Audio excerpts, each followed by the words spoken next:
Bom dia, vocês estão bem? Glória a Deus, também estou muito bem, mais uma semana. Nós estamos juntos em família pensando sobre essa temática que, biblicamente falando, é uma temática central para aquilo que o Senhor nos chama a viver, um sacerdócio de todos os santos, a prática dos hábitos espirituais ou então dos meios de graça do Senhor. Eu queria hoje pensar algo com vocês que tem queimado no meu coração há algum tempo, e foi muito bom que dentro do cronograma de pregações encaixou certinho. Então abre comigo aí, Lucas capítulo 11, versículo de número 1. Lucas 11, 1. Vamos para a palavra de Deus. Lucas capítulo 11, o verso é de número 1.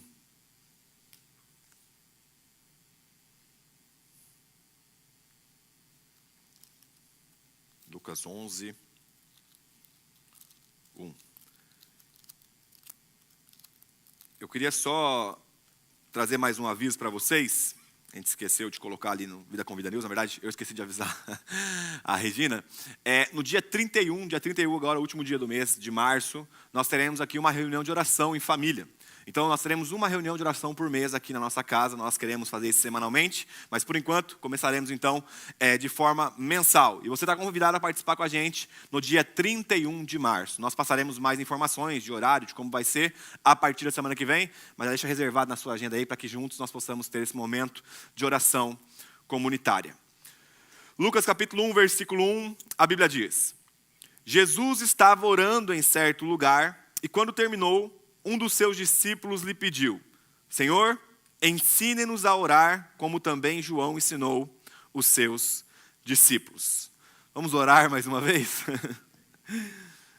Pai, nós queremos te agradecer, Senhor, porque tua graça nos sustentou até esse momento e é dela que nós somos totalmente dependentes, Senhor. Nós clamamos por sabedoria e revelação do alto nesse momento. Alimenta, Senhor Deus, o nosso coração que está faminto e desejoso de conhecer a Ti profundamente.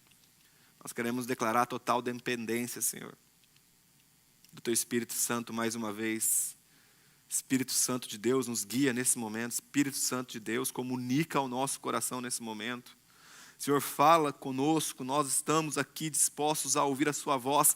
Sensibiliza o nosso ouvido, Senhor. Sensibiliza o nosso coração para que essa palavra seja uma flecha lançada, Senhor. Uma semente plantada. Que o Teu Evangelho tenha centralidade nessa reunião e nessa igreja, Senhor. O Teu Evangelho somente fala conosco, nós dependemos de Ti, Senhor. Eu dependo de Ti, todos nós carecemos do Teu movimento entre nós, Senhor. Fala conosco, em nome de Jesus. Amém, amém, amém. Glória a Deus. Nós estamos, então, dentro da série chamada Hábitos Espirituais. Talvez você está aqui, você não conseguiu pegar os outros momentos dessa série. E nós estamos pensando sobre as práticas sacerdotais que o Senhor deixou para nós, a fim de que viéssemos ter comunhão com Ele. Talvez você não saiba, mas sacerdote é aquele que ministra adoração diante da presença de Deus.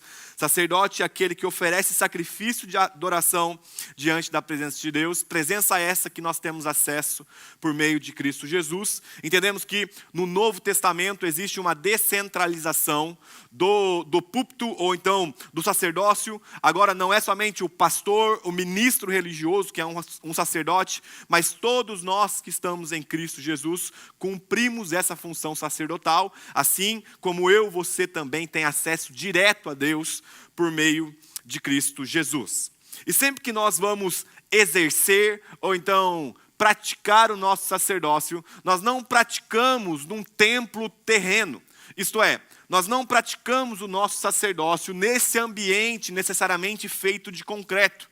Mas quando nos reunimos como igreja, nós estamos praticando o nosso sacerdócio diante de Deus por meio de Cristo. Porque Ele, nesse exato momento, nos dá total acesso ao coração do Pai. Então nós temos o texto de 1 Pedro, capítulo 2, versículo 9. Se você estiver anotando, você faz bem, a gente falou bastante dele aqui. 1 Pedro 2,9, a Bíblia diz: vocês, porém, são, então aqui, plural, não singular, vocês são geração eleita, sacerdócio real, nação santa, povo de propriedade exclusiva de Deus. E mais uma vez o apóstolo Pedro nos trazendo essa consciência coletiva do sacerdócio de todos os santos, ou então do sacerdócio de todos os crentes. E nós estudamos até aqui esse momento, então, sobre a meditação bíblica. Pensamos sobre a importância de pensarmos e remoermos as Escrituras. O Dani, na semana passada, pregou para a gente sobre a leitura da palavra, leitura e estudo. Ele fez uma junção ali dessas duas práticas e foi muito bom também. E hoje, especificamente, eu queria falar sobre a prática sacerdotal, ou então o meio de graça chamado oração. Se nós fôssemos fazer uma divisão sistemática entre esses 4 pontos, meditação, leitura, oração e jejum, nós podemos dizer que a leitura e a meditação é a forma pela qual nós ouvimos Deus. Então sempre que você está ali lendo a palavra, Deus está comunicando com você. Sempre que você está ali meditando as Escrituras, Deus está comunicando com você. Mas a oração é agora a nossa reação diante do movimento de Deus. Então nós responderemos à comunicação desse Deus que veio falar conosco. Então nós aprendemos a ouvir a voz de Deus por meio da meditação e da leitura bíblica. E agora vamos aprender então a sermos ouvidos por Deus. O texto de Lucas capítulo 11, versículo 1, que nós acabamos de ler, eu vou ler rapidamente só para a gente relembrar aqui. Jesus estava orando em certo lugar e quando terminou, um dos seus discípulos lhe pediu: Senhor, ensine-nos a orar como também João ensinou os discípulos dele. O texto de Lucas capítulo 11, versículo 1, é o único registro que nós temos nas Escrituras dos discípulos pedindo que Jesus ensinasse algo a eles. Imagina só, você está diante de Deus encarnado. E aí você vê ele fazendo diversas coisas. Você vê ele curando os enfermos, você vê ele expulsando demônios, você vê Deus se movimentando na terra em carne. E isso, logicamente, que chamou a atenção dos discípulos, mas tinha uma coisa central, que ao se destacar na vida de Jesus, fez com que os discípulos falassem: ei, ensina isso aí para a gente. E a prática que os discípulos observam de forma gritante, de forma evidente na vida de Cristo, foi a prática da oração de Jesus. Ao ponto dos discípulos falar assim: nós queremos aprender essa prática. Nós queremos aprender a forma de orar. Os discípulos não pediu que Jesus os ensinasse a curar os enfermos, em Lucas capítulo 10. Os discípulos não pediram que Jesus ensinasse a expulsar demônios, em Marcos capítulo 9, mas os discípulos centralizaram seu pedido: Senhor, ensine-nos a orar. Isso traz a nós a importância da vida de oração, tanto para os discípulos quanto para Jesus. Porque imagina quantas coisas que eles poderiam pedir.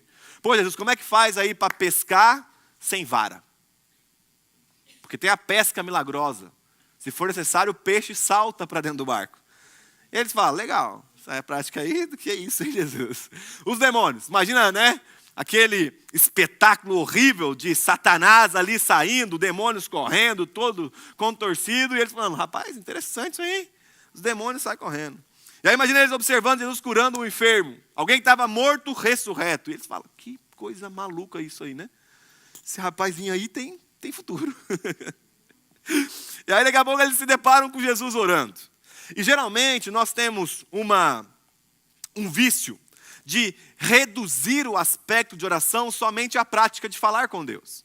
Então você fala: orar, e é logicamente, né, porque orar significa falar, é somente falar com Deus. Mas se fosse tão simples assim, os discípulos não pediriam para aprender sobre oração. Porque para pensar, eles estavam com Deus encarnado diante deles.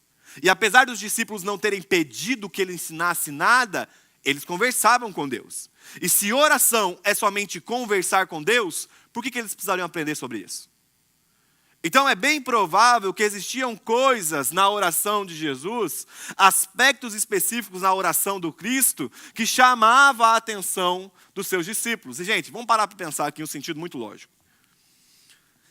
Nós estamos pensando sobre a vida de Jesus, a centralidade do Cristo. E nós pensamos em compreendemos à luz das Escrituras que Ele é o Deus encarnado. alguém chamado de plenamente homem, plenamente Deus. Se Deus orava para Deus, que é o mistério da Trindade, por que nós estamos negligenciando isso? Gente, se o Deus encarnado buscava comunhão íntima com Deus Pai nos céus, por meio da oração, como é que nós estamos negligenciando essa prática? O Richard Foster, citando ele mais uma vez, eu citei ele na semana passada, o Denis citou ele na semana passada, então leiam um livro do Richard Foster, que vocês vão ser muito bem abençoados. Semana que vem, provavelmente, vai citar também o Richard Foster. Ele fala o seguinte: todos os que caminharam com Deus consideravam a oração a atividade principal da vida. Vou repetir. Todos os que caminharam com Deus consideravam a oração a atividade principal da vida. Tem um outro autor, mas agora eu quero citar um monge específico, Thomas Kempis. Ele vai falar que orar para o cristão é como respirar para o ser humano. Então, a oração é algo essencial que nos sustenta de pé, fazendo aquilo que nós temos que fazer. Então, diante de tudo isso que eu falei, eu acho que uma pergunta que vem ao nosso coração é: ok, o que é oração? E é sobre isso que eu queria pensar com você especificamente nessa manhã. O que é oração? E o primeiro ponto está no início. Gênesis capítulo 1, versículo 1. Agora vocês vão abrir rapidinho, quer ver? Vai lá. Vou dar uma dica. No começo da Bíblia. Gênesis capítulo 1, versículo 1. Vamos ver o que é oração a partir da Gênese das Escrituras.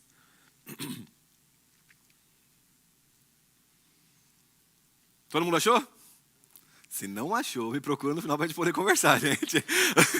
Se é novo, tá tudo bem. Agora, os crentes velhos, cadê Gênesis? Aí não.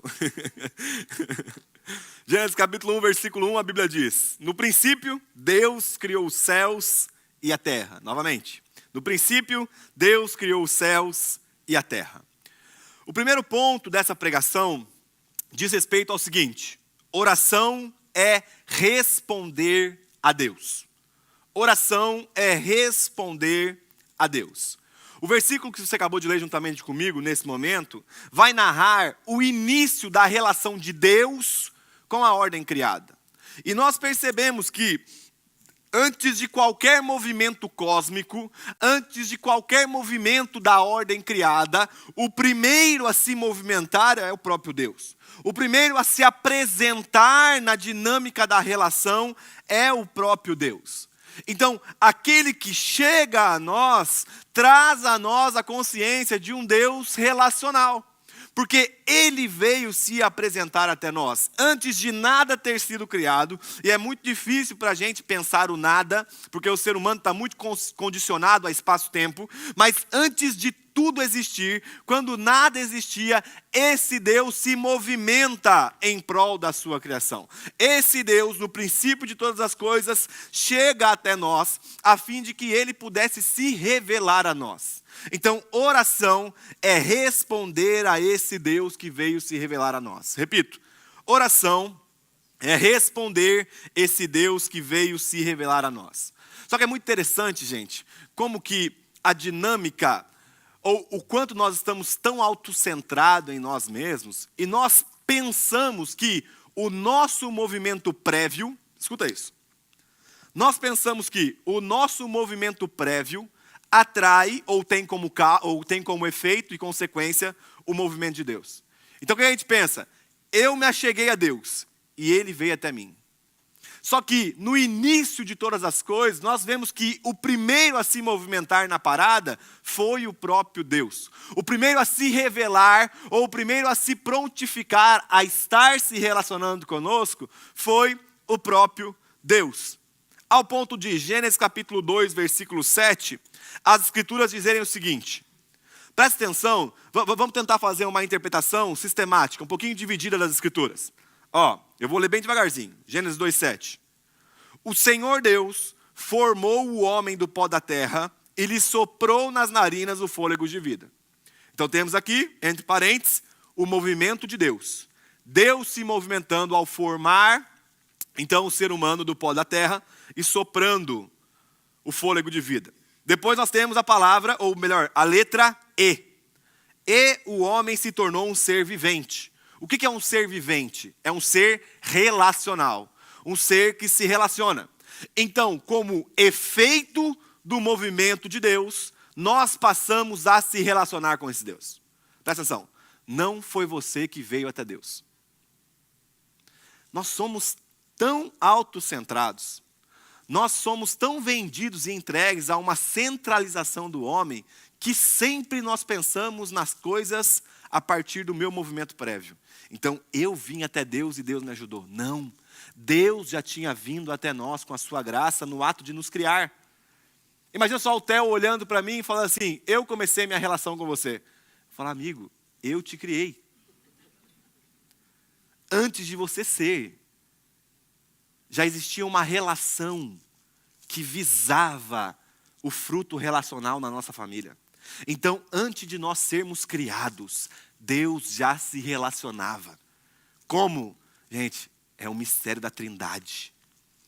Era essa relação do Pai, do Filho, do Espírito, do Pai, do Filho, do Espírito, que de repente tem uma ideia. Vamos formar mais um ser relacional. Eles já estavam em relação quando eles nos chamam a participar dessa relação. Por isso que quando nós vamos orar, nós não estamos iniciando o diálogo. A maior mentira que falaram para você é, Deus não fala comigo. A maior coisa que talvez você falou em algum momento é, Deus não fala comigo. Como? Se foi Ele que começou a relação, foi Ele na eternidade que disse, haja. A primeira voz que o universo ouve é a voz de Deus. O primeiro movimento que o homem faz na relação é receber o Espírito de Deus. Deus veio até nós para um relacionamento, Deus veio até nós a fim de que fôssemos nos relacionar profundamente com Ele. O David Mass, que é um autor também norte-americano, ele fala o seguinte, oração para o cristão não é apenas falar com Deus, mas responder àquele que primeiro veio em nossa direção. Ele falou primeiro. Essa não é uma conversa que começamos, mas um relacionamento para o qual nós fomos atraídos. Olha a beleza da criação. Deus está falando para nós que não foi a gente em nenhum momento que chegou até Ele, mas Ele que nos atraiu com a sua graça a uma relação profunda com um Deus que busca relacionamento. Não é de se estranhar que um Deus relacional na sua pessoa busque seres humanos que se relacionem com Ele, porque somos fruto, ou melhor, somos criação direta desse Deus. E orar é responder a essa criação que Deus fez. Mas uma coisa que nós precisamos entender é que essa resposta, essa oração, essa inclinação à comunicação, ao diálogo com Deus, não pode começar com as nossas necessidades. A oração, gente, nunca começa com aquilo que você precisa. Porque lembra, antes de você precisar de algo, já existia um Deus generoso. Antes de você ter consciência de falta, já existia um Deus que criou todas as coisas. Então, como que nós começamos a oração pautada em nós mesmos? Sendo que o princípio da oração sempre deveria se voltar àquele que é o primeiro antes de todas as coisas. Então, não podemos começar a nossa oração de manhã antes de sairmos para trabalhar ou antes de fazermos qualquer coisa e pensando assim, Pai, eu preciso que o Senhor me abençoe hoje. Calma, calma, calma. A sua necessidade é muito importante. Mas antes da necessidade, da falta, existe um Deus que por toda a eternidade foi e é generoso. A nossa oração começa com uma exaltação. Pelo amor de Deus, crente. Se tire do centro da sua vida e permita que o Senhor tome a posição central. Para que antes de orar, você se coloque de lado. É difícil para a gente. Eu sei que é difícil, gente. É difícil para a gente nos tirar da centralidade da parada, porque nós somos encharcados com doses cavalares, com muita força, de informação de você é o centro, você é o centro, você é o centro. Escuta, talvez o centro dos homens caídos, depravados, sejam eles mesmos. Para nós, não é da mesma forma. Tem que existir uma diferença entre aquele que serve e aquele que não serve a Deus. Tem que existir uma diferença naquele que responde à graça de Deus e daquele que ainda não respondeu e talvez nunca responderá à graça de Deus. Tem que existir uma diferença naqueles que compreenderam que já não vivem mais para si, mas se entregaram plenamente a esse Deus, Criador de todas as coisas. Olha como Paulo vai orar. Cara, beleza, Paulo orando em Efésios capítulo 1, versículo 3. Efésios 1, 3, abre comigo aí.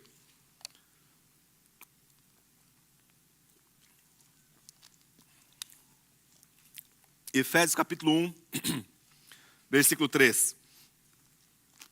Nós lemos esse texto muito na série anterior. Paulo ora. Efésios 1, 3.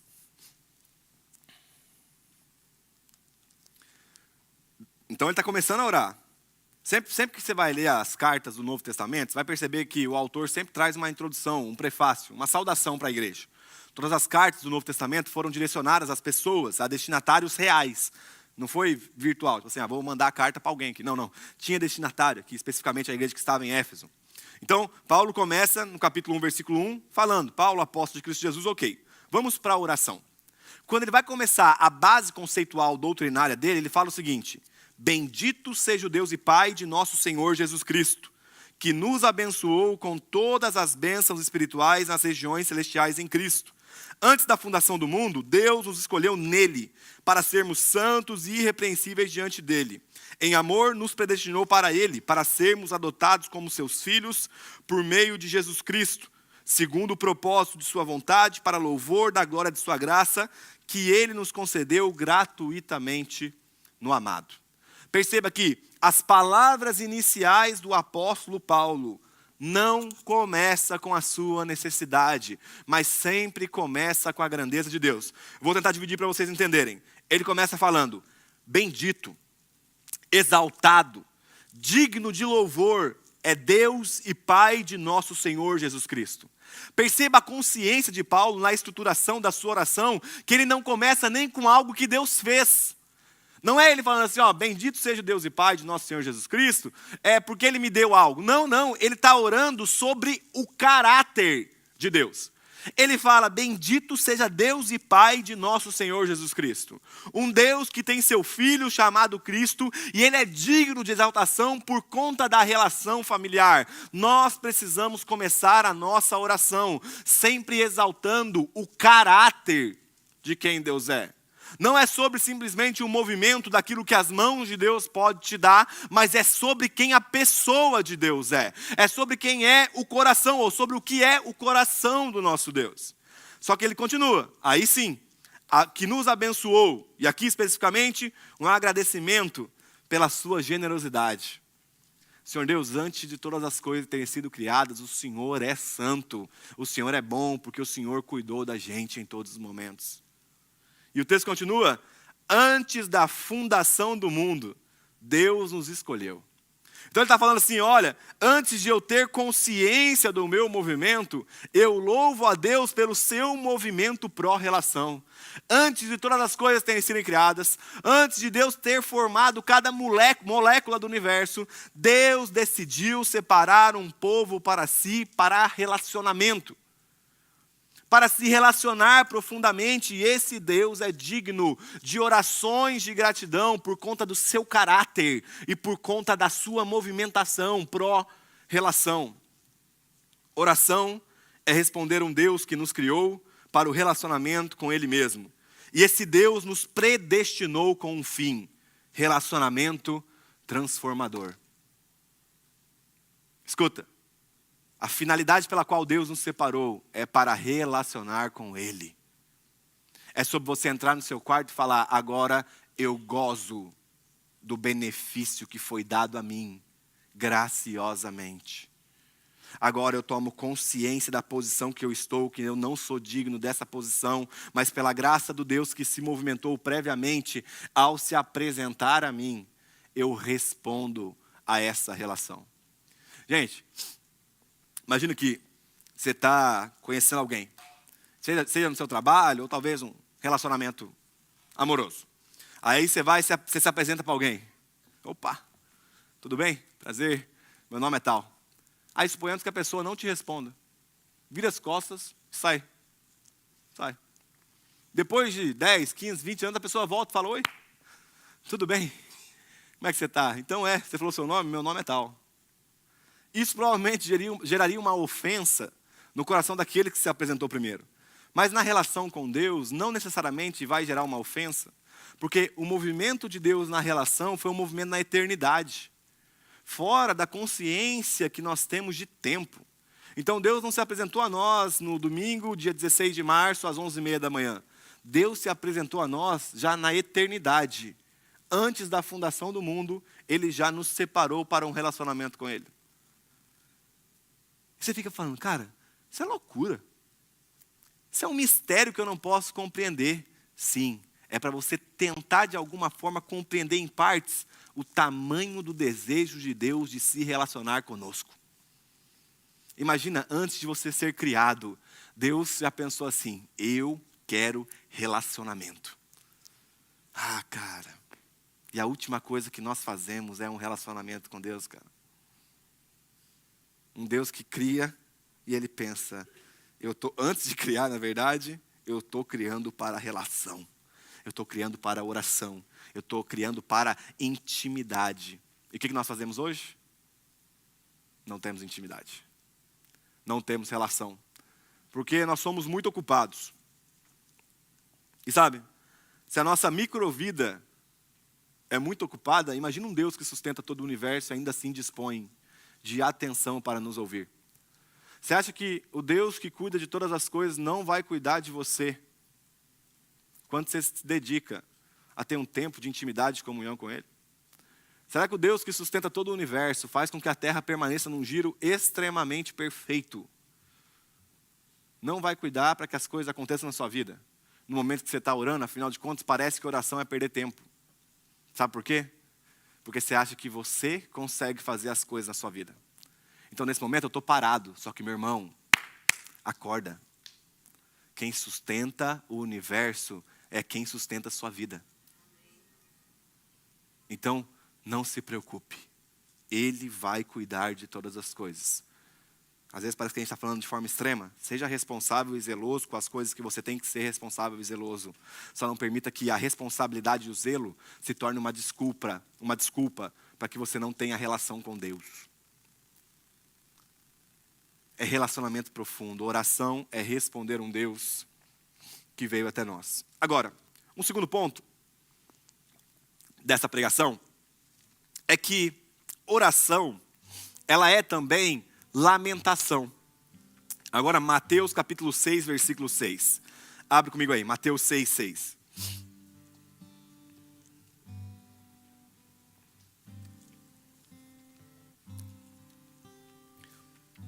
Mateus capítulo 6, versículo 6.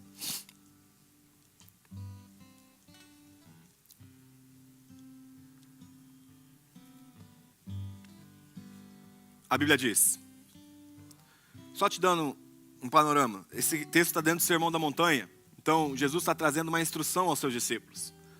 Então, se os discípulos pediram, ensina-nos a orar, Jesus fala, então tá bom, agora eu vou começar a ensinar vocês a orar. E aí ele fala, mas ao orar, entre no seu quarto, e fechada a porta, ore ao seu pai que está em secreto. E o seu pai que vem em secreto lhe dará a recompensa. E orando não usem vãs repetições como gentios, porque eles pensam que por muito falar serão ouvidos. Não sejam, portanto, como eles, porque o Pai de vocês sabe o que vocês precisam, antes mesmo de lhe pedirem. Então nós estamos diante de um texto instrutivo, um texto pedagógico, que traz um ensino claro para nós da estrutura da oração. E aí Jesus começa instruindo e fala, você quer aprender a orar? Quero. Então, primeira coisa, ao orar, entre no seu quarto e fechada a porta, ore ao seu pai. O que Jesus está falando é, tenha uma consciência de intimidade e sinceridade de coração diante de um Deus que é seu pai. E aqui não pense quarto como um lugar geográfico, como uma sala, né? Mas pense quarto como um ambiente de intimidade, onde você pode se despir. Pense quarto como um ambiente onde você pode rasgar o seu coração diante da presença de um Deus que é seu pai. Não é um amigo que você liga de 15 em 15 dias. Não é um parente que você vê quando vem passar férias nos Estados Unidos. Não é um Deus que está muito ocupado com os seus afazeres e por conta da sua finitude não consegue dar atenção aos seus filhos. Não, não, não. É um Deus que fala, entra no quarto, fecha a porta. O que ele está falando é, nesse ambiente você pode falar o que você quiser, meu filho. Nós estamos a sós. Sabe quando você vai conversar com alguém? Talvez com sua esposa, seu marido, talvez com um amigo muito próximo a você, um melhor amigo, uma melhor amiga. E aí você fala, fecha a porta aí. Deixa eu te falar um negócio. E ali você fala algo que talvez ninguém pode ouvir. Ou talvez algo que é muito íntimo, muito complexo e que as coisas não podem ser abertas de alguma forma. Deus está falando isso para nós. Olha, entra no seu quarto. Pode fechar. Nós vamos ficar só nós dois aqui dentro. Eu estou disponível. E gente, quando Jesus fala, entra no seu quarto, dá-nos a entender, de forma alegórica da interpretação, que Cristo está falando para nós, o Pai está na casa. Entenda, o Pai não é um Deus extra casa, o Pai está na casa. O Pai mora com você. Não é um Deus que eu tenho que subir um monte de joelho, tenho que ajoelhar no milho, eu tenho que correr, tem que ser naquele prédio, tem que ser naquele... Não. O Pai está na casa. É um Deus que veio até nós. E ele está falando, quando você entrar, não se preocupe, seu Pai já vai estar lá. Consciência de intimidade, de ambiente onde nós podemos ter sinceridade de coração. Gente, não esconda nada diante de Deus. Sabe, oração é também lamentar. Deus, eu estou triste com fulano de tal. Deus, aliás, eu estou triste com o Senhor. Porque olha a nossa cabeça. Eu não vou falar, porque senão eu posso ofendê-lo. Você pensou, amado. Deus lê os nossos pensamentos, pasmem. Só que sabe qual que é a coisa? Olha o tipo de evangelho que nos é pregado. Não fala seus sonhos em oração não, hein? Porque senão o diabo vai ouvir e vai pegar isso. E vai fazer tudo ao contrário. Meu irmão, você está orando diante de Deus, você está preocupado com o diabo. Meu irmão, você está falando com aquele que criou todas as coisas, que o diabo não tem 1% do seu poder, está preocupado com o que o diabo vai escutar. Pausa, o foco da nossa oração é a grandeza do nosso Deus, que o diabo, que o inferno, que todo mundo ouça, para que esse Deus possa ser exaltado em cima de todas as coisas. Não é sobre nos preocuparmos, gente. Não fala não, porque o diabo vai ouvir. Léo, quando eu fico maluco. Quando alguém fala assim, se eu estou orando no meu quarto, o diabo me escuta? Eu falo, rapaz, o diabo, eu não sei, mas eu te garanto uma parada. Deus está te ouvindo.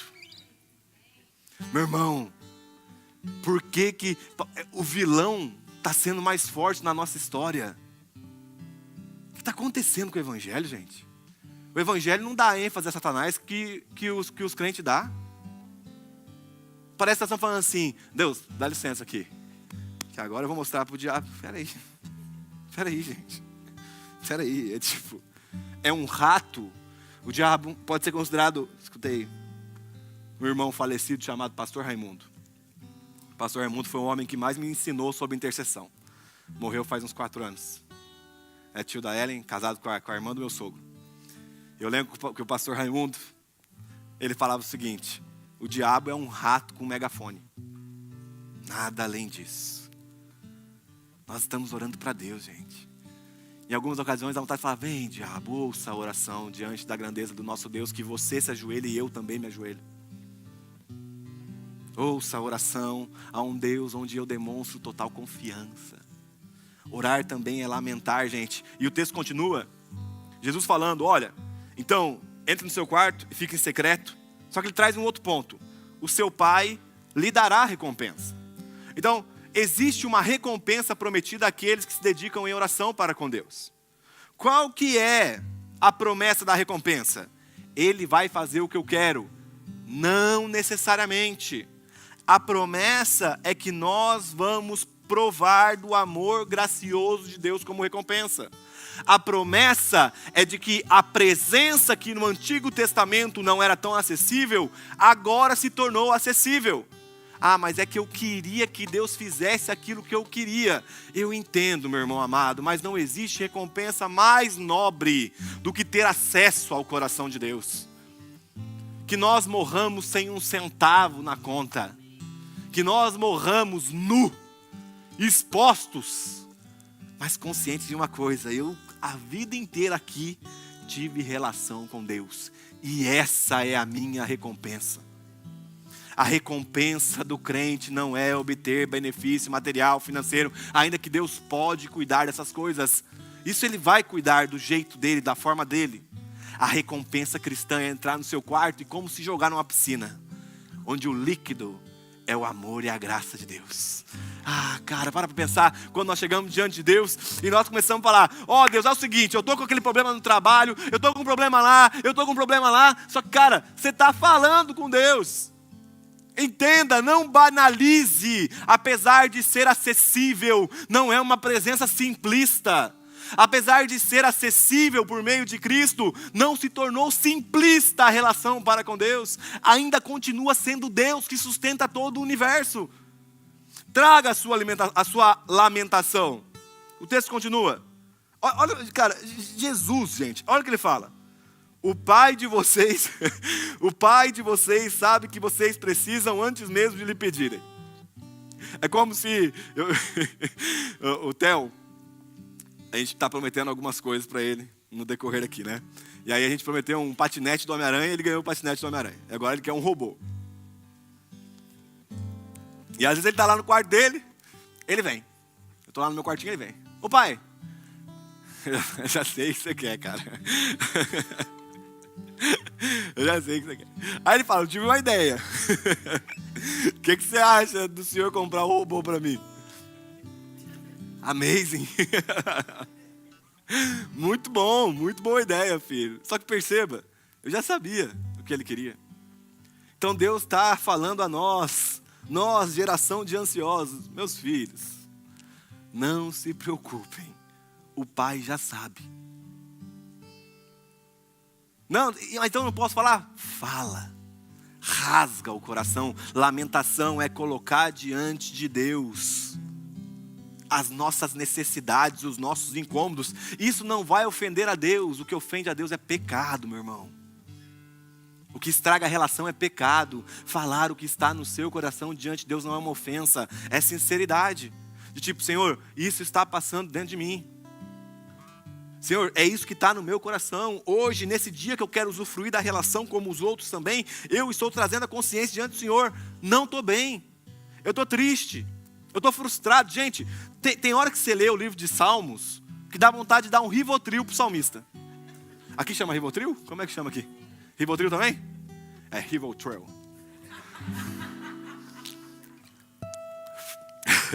Rivotril, para quem não sabe, é um remédio de tarja preta no Brasil, para a cabeça. Olha o salmista, Salmo de número 3. Senhor, como multiplicaram os meus adversários. Salmo de número 13. Até quando, Senhor, esquecer-te-ás de mim?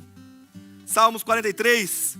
Faze-me justiça, ó Deus, e defende a minha causa. Abacuque, olha Abacuque. Abacuque, quero ver se achar. Olha, abre aí, Abacuque. Como é que chama? Gincana bíblica. Abacuque. Até quando, Senhor, clamarei pedindo ajuda e o Senhor não vai me ouvir?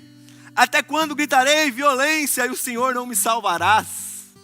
O que é isso senão um profeta desnudado de coração diante da presença de Deus falando: oh, ei, não é possível, o Senhor ficou surdo.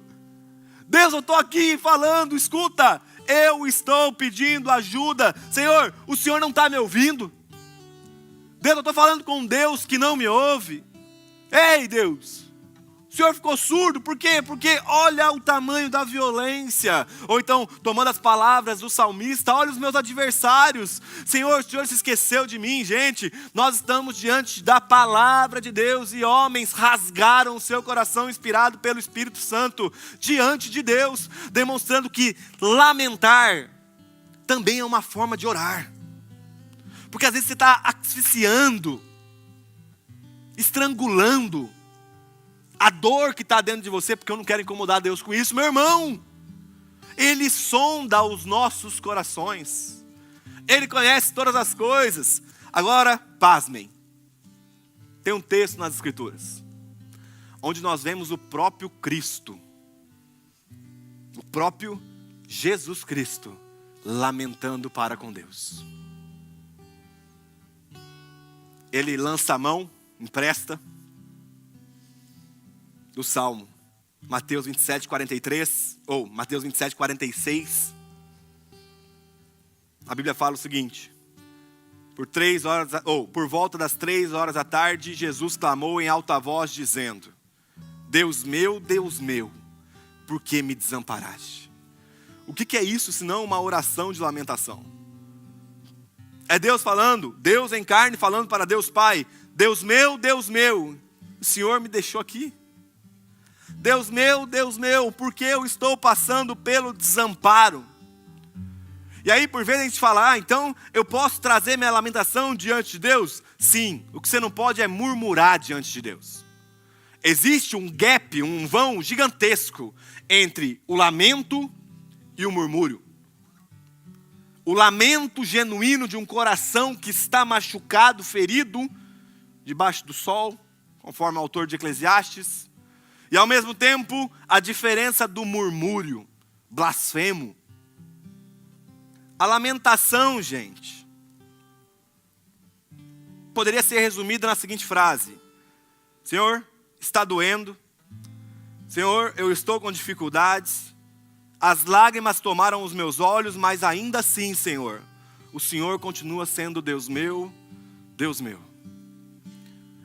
A dor não invalida o teu cuidado sobre mim. As lágrimas não tiram a esperança da minha vida de que o Senhor continua sustentando todas as coisas. O desconforto não tira a tua centralidade da minha vida. Perceba Cristo. Ele não fala somente porque me desamparaste, mas Deus meu, Deus meu. Alguém que eu devoto a minha confiança, porque eu estou passando por isso. E a grande questão é que se Ele não responder, Ele vai continuar sendo Deus meu, Deus meu. Amanhã o sofrimento continua. Por que você está aí? Porque não é sobre a circunstância da minha vida. É sobre a relação que Ele me atraiu a ter para com Ele. Então sempre será independente de qualquer coisa. Deus meu, Deus meu. Você está feliz? Tô. E Ele é Deus meu e Deus meu. Você está triste? Tô. E Ele é Deus meu em toda e qualquer circunstância. Meu irmão, escuta uma coisa que eu vou te dizer. A oração nunca, em nenhuma hipótese, vai mudar a Deus. Nunca, em nenhuma hipótese, vai mudar a Deus. Deus é soberano nos seus desígnios. Deus é soberano no seu propósito. Só que às vezes, Deus exerce uma demora na resposta para que você compreenda que o ambiente da oração não é mudar a vontade de Deus, mas mudar a sua. É como se Deus estivesse nos segurando ao ambiente até que nós viéssemos acalmar. Pai, o Senhor não está ouvindo, eu estou te pedindo. Pai, olha isso aqui. Pai, o Senhor continua sendo meu Deus. Eu estou lamentando aqui e tal. Mas Deus, por que as coisas não estão mudando? Por que as coisas não estão mudando? É como se Deus estivesse falando de forma muito silenciosa. É para que você mude. É para que o seu coração seja transformado. É para que você possa compreender que as coisas não vão acontecer conforme a tua vontade. É para você talvez aprender que a dinâmica Ele é o Senhor e eu sou o servo. É talvez para compreendermos que a posição do crente não é ereto, mas encurvado. Já dizia Jonas Madureira, o melhor professor que eu tive na minha vida de teologia, que a teologia que não te encurva diante de Deus é somente vaidade acadêmica. Deus me livre de um conhecimento que me deixe com os ombros eretos. Deus me afaste, que Deus nos afaste de um conhecimento bíblico. E apesar de eu amar estudar, gente, e eu estimulo que estudem, mas Deus nos livre de um conhecimento que nos traz orgulho e arrogância. Que nós possamos chegar aqui daqui uns dias assim, ó. Você está com dor nas costas? Não. Eu estou com dor na consciência. Que em determinados momentos eu achei que o meu conhecimento era para levar a mim mesmo. Só que o meu conhecimento é para me encurvar, me dobrar diante da grandeza de Deus. Oração também é lamentação. O Art Katz, não sei como seria isso em inglês. O Danny está traduzindo lá, ele vai traduzir da forma certa. O Art Katz tem um livro chamado Vida em Comunhão. Vida em Comunhão. A Verdadeira Comunhão. Obrigado. Faz tempo que eu li, a Ellen leu mais recentemente. Verdadeira Comunhão. E olha essa frase que ele coloca lá. A oração silenciosa decreta a morte dos nossos sentidos, bem como assegura a primazia do governo de Deus sobre os aspectos da nossa vida que insistem em não se submeter a Ele. Eu vou repetir que essa frase aqui, na hora que eu li para colocar ela numa pregação, eu fiquei girando a minha cadeira assim, igual um looping eterno. A oração silenciosa decreta a morte dos nossos sentidos. Isto é, não tem mais nem força para falar. Bem como assegura, bem como nos dá a primazia do governo de Deus sobre aspectos da nossa vida que insistem em não se submeter a Ele. O que o autor está nos falando é, tem área das nossas vidas que permanece rebelde para com Deus, e Deus precisa nos constranger para que dobrados nós possamos nos achegar a Ele e falar, o Senhor tem primazia sobre mim. O Senhor tem primazia sobre toda a minha vida. Então Deus talvez está te humilhando em alguma coisa, com a sua poderosa mão para te mostrar uma parada. Não vai ser como nós queremos. Não vai ser conforme nós planejamos. Vai ser conforme Ele quer, conforme Ele planejou. E nisso consiste o deleite.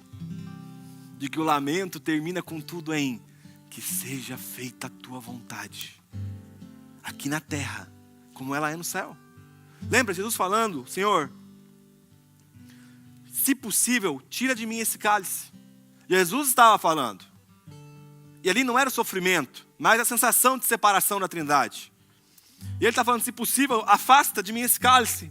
Contudo, a tua vontade se cumpra na minha vida, Senhor.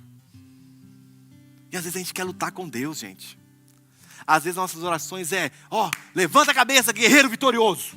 Declara aí, vitória, vitória, vitória. Vai o leão. Uá! Não, gente. Declara aí, o Senhor é soberano, o Senhor é soberano, o Senhor é soberano. Mas meu irmão, você está num momento tão difícil da sua vida, ei, escuta, não é sobre mim, é o Senhor é soberano. O meu lamento, as minhas lágrimas se tornam também forma de oração à grandeza do nosso Senhor, porque independente da minha circunstância, Ele é o Senhor e eu me devoto em oração diante dEle que é o Senhor. E somente Ele é o Senhor, e meu coração se converta ao senhorio de Deus, porque Ele é o Senhor, não somos nós, não é eu com a minha vontade caída, não sou eu com os meus planos orgulhosos e egoístas, Ele é o Senhor. Mas vai te ofender se Deus fizer assim. Escuta, não importa, Ele é o Senhor. Se Deus fosse agradar a todo mundo, meu irmão, nós estamos tentando de alguma forma ficar de bem com todo mundo na igreja aqui, gente. Com algumas mudanças que a gente tem que fazer, é tão difícil. Imagina Deus com o mundo inteiro. Não, mas não que a gente vai agradar todo mundo, a gente está tentando ter um rebolado aí para poder conquistar todo mundo. Imagina Deus falando, não queria que fosse assim. Tá bom, meu filho, vou te dar o trabalho que você quer. Aí o outro vem e fala, não, Deus, que é isso? Aquele trabalho não era dele, não, era meu. Ah, é mesmo? Então tá bom, então peraí que eu vou tirar ele, agora eu vou colocar o outro. Aí nós temos choque de deuses. Dos deuses humanos se combatendo entre si. E um Deus rei servindo a nós. Oração é responder a Deus. Oração é lamentação. E por último, eu termino aqui. Oração é um sinal de fraqueza e dependência. A oração, gente, ela nos humilha porque ela revela a nossa finitude. É como se a gente tivesse completamente rendido. E sabe, momentos de dificuldade são muito propícios a nos levar a orar. Mas eu queria que você tomasse consciência de que a sua finitude não se dá somente no ponto dos problemas. A sua finitude é a partir do momento que você nasceu. Você nasceu, você começou a morrer. Sabe, essa consciência de que nós não somos capazes por nós mesmos já deveria ser um mínimo motivo para nos levar diante desse Deus. E nós temos o apóstolo Paulo. Em 2 Coríntios capítulo 12, versículo 7. 2 Coríntios capítulo 12, versículo 7, a Bíblia diz. Olha isso. Ai, eu amo a Bíblia, gente. Meu Deus do céu. 2 Coríntios 12, 7. E eu termino aqui.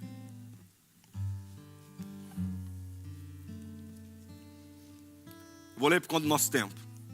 E para que eu não ficasse orgulhoso com a grandeza das revelações que foi me dada, foi-me posto um espinho na carne, um mensageiro de Satanás para me esbofetear, a fim de que eu não me exalte. 3 vezes eu pedi ao Senhor que o afastasse de mim. Então ele me disse: a minha graça é o que basta para você, porque o poder se aperfeiçoa na fraqueza. Aí, gente, nós pegamos o nosso pensamento, nossa intensidade de estudo, a gente pensa, qual que era o espinho na carne de Paulo? Esse não é o foco do texto. Esse não é o foco do texto. Ah, será que era? Não importa. O foco do texto é, Paulo tinha uma fraqueza que foi dada pelo próprio Deus. Essa fraqueza o levou até Deus. 3 vezes ele orou. Senhor, tira de mim. Senhor, tira de mim. Perceba, Paulo orou a Deus a sua luta. 3 vezes eu pedi ao Senhor que afastasse de mim. E Deus respondeu a Paulo: a minha graça é o que basta para você, porque o poder se aperfeiçoa na fraqueza. Gente, a oração, ela não é nada além de um grito. O seguinte grito: eu sou fraco, eu dependo de ti, Deus forte e todo-poderoso. A oração é: Senhor, eu não consigo fazer por mim mesmo. Senhor, eu não sou inteligente o bastante. Senhor, eu não sou trabalhador o bastante. Senhor, não é sobre eu ser algo bastante. É sobre eu devotar as minhas afeições à tua grandeza. E rendido diante de ti eu falo: cumpra a tua vontade. Paulo, gente, o apóstolo Paulo, desbravou a Europa Menor, pregando o evangelho, recebeu do Senhor uma fraqueza para que o seu orgulho fosse amenizado, e ele fala: eu pedi. Imagina se Paulo estivesse dando testemunho: gente, eu orei ao Senhor. 3 vezes eu orei ao Senhor, fiz campanha, jejuei, chorei, bati, dizimei, fiz todo mundo, o pastor falou, e Deus me respondeu uma coisa: não vai sair. Se delicie, se deleite na minha graça.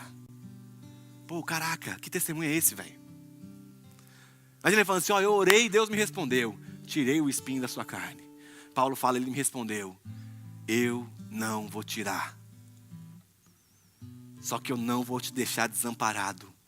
A graça que sustenta o universo é a graça que trará vigor à sua vida para que você permaneça em pé. E você tome consciência: eu estou em pé, não é pelos meus próprios méritos, não é pelo meu diploma, não é pela minha qualidade técnica, eu estou em pé por causa da graça. Aí Paulo recebeu o segredo. Vocês estão preparados, meus amigos, para receber o segredo de Deus, o segredo da vitória de Deus? Sabe quando você está naquele culto bem? Receba!